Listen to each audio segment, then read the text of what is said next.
Bismillahirrahmanirrahim. Assalamualaikum warahmatullahi wabarakatuh. Mohon maaf anak-anak sekalian.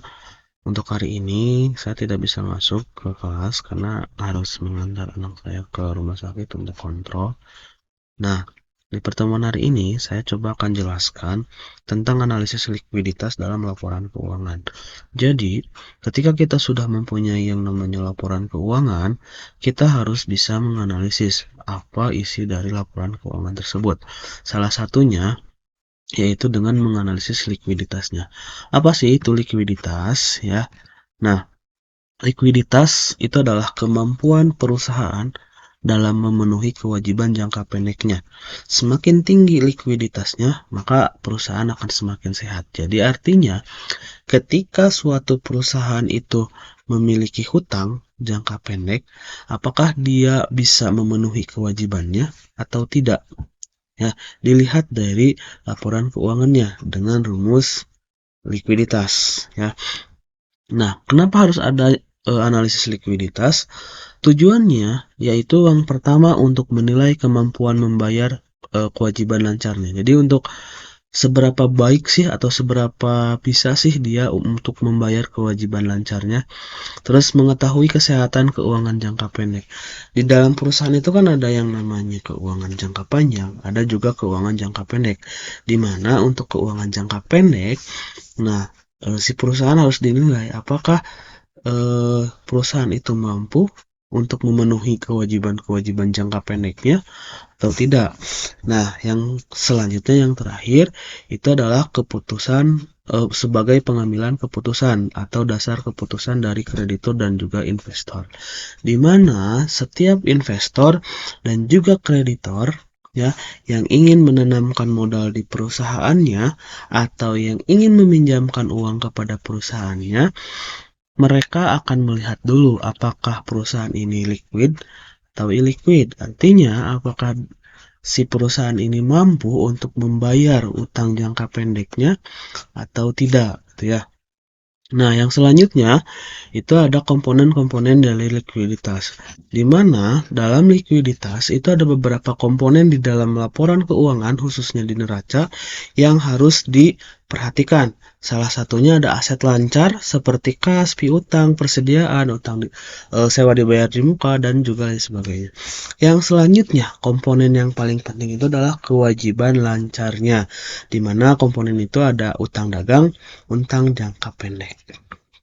Nah, sampai sini paham ya. Nanti kalau udah ada yang mau ditanyakan boleh di WA grup saja di grup ya. Ini saya hanya menjelaskan saja dulu.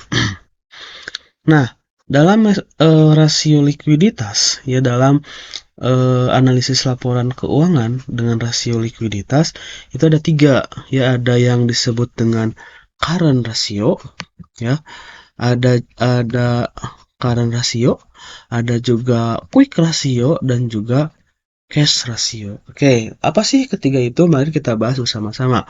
Yang disebut dengan current ratio ya, rumusnya kayak gini. Aset lancar dibagi dengan liabilitas lancar. Maksudnya, kemampuan perusahaan dalam memenuhi kewajiban lancarnya menggunakan seluruh aset lancar. Jadi, ya, aset lancar yang dimiliki oleh perusahaan itu seluruhnya ya, jumlah aset lancar yang dimiliki oleh perusahaan apakah bisa untuk memenuhi liabilitas lancarnya atau memenuhi utangnya. Ya, jadi intinya kayak gini. Kalian punya aktiva lancar atau aset lancar ya. Kalian punya utang. Nah, apakah jumlah dari aset kalian itu bisa memenuhi hutangnya atau tidak? Jadi dibagi ya. Aset lancar dibagi dengan liabilitas lancar. Kalau nilainya nanti yang muncul angka 1 atau lebih dari angka 1 ya, maka itu dikatakan baik. Berarti current ratio-nya baik, berarti sehat ya.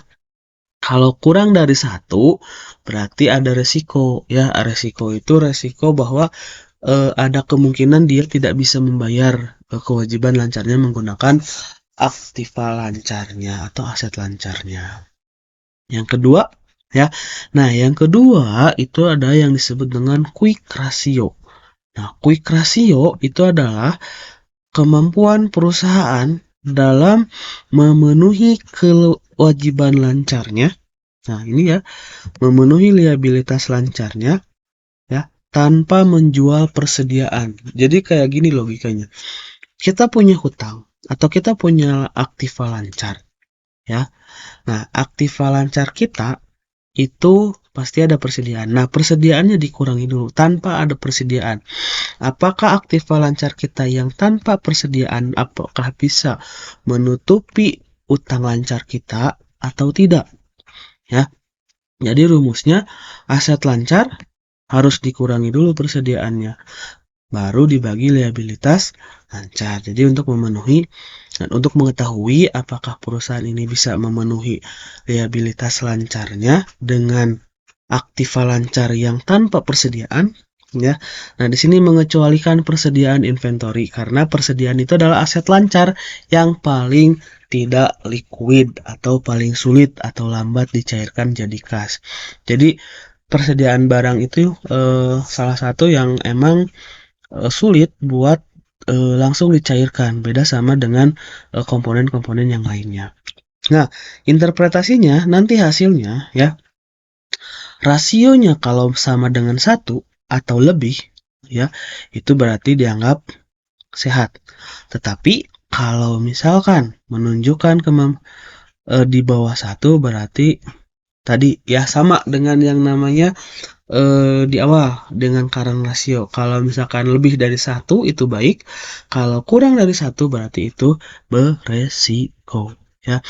Nah, ini rasio sama dengan 1 atau lebih umumnya dianggap sehat, menunjukkan kemampuan membayar utang tanpa harus menjual stok barang.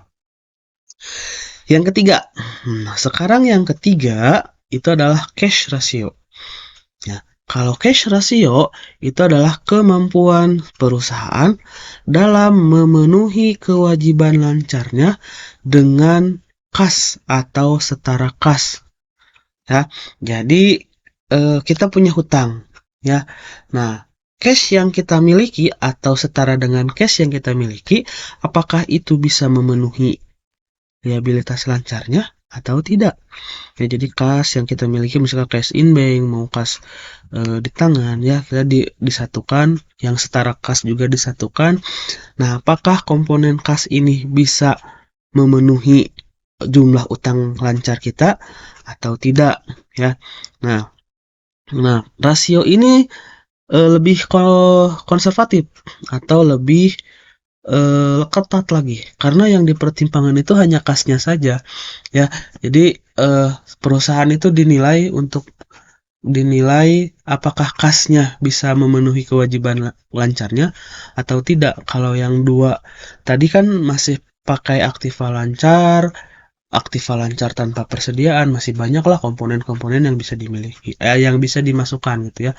Tidak hanya kas saja. Tetapi untuk kas rasio ini ya, yang dinilai atau yang dimasukkan itu adalah kasnya. Kas dan juga setara kasnya ya. Nah, sehingga ini ya rasio yang paling konservatif atau yang paling ketat ya.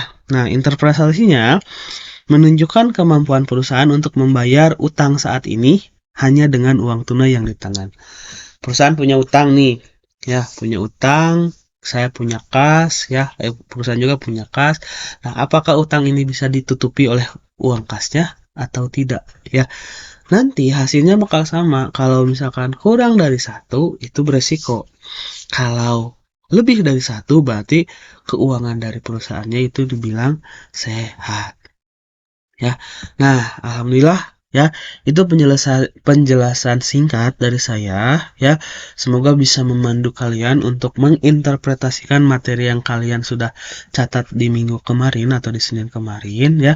Jadi kesimpulannya yang bisa kita nilai itu adalah likuiditas menilai kesehatan keuangan jangka pendek. Jadi analisis likuiditas itu ya menilai apakah laporan keuangan perusahaan itu atau perusahaan itu mampu memenuhi kewajibannya menggunakan aktiva lancarnya ya, atau tidak. Nah, terus ada 3 rasio yang memberikan analisis lebih akurat. Salah satunya ada current ratio, ada quick ratio, dan juga cash ratio ya.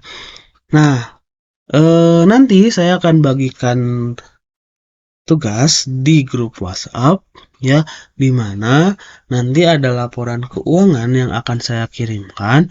Coba kalian buat atau tentukan ya current ratio, quick ratio, dan juga cash ratio dari laporan keuangan yang saya berikan di link di grup WhatsApp. Oke, itu saja yang bisa saya sampaikan. Kurang lebihnya saya mohon maaf. Billahi taufiq wal hidayah. Wassalamualaikum warahmatullahi wabarakatuh.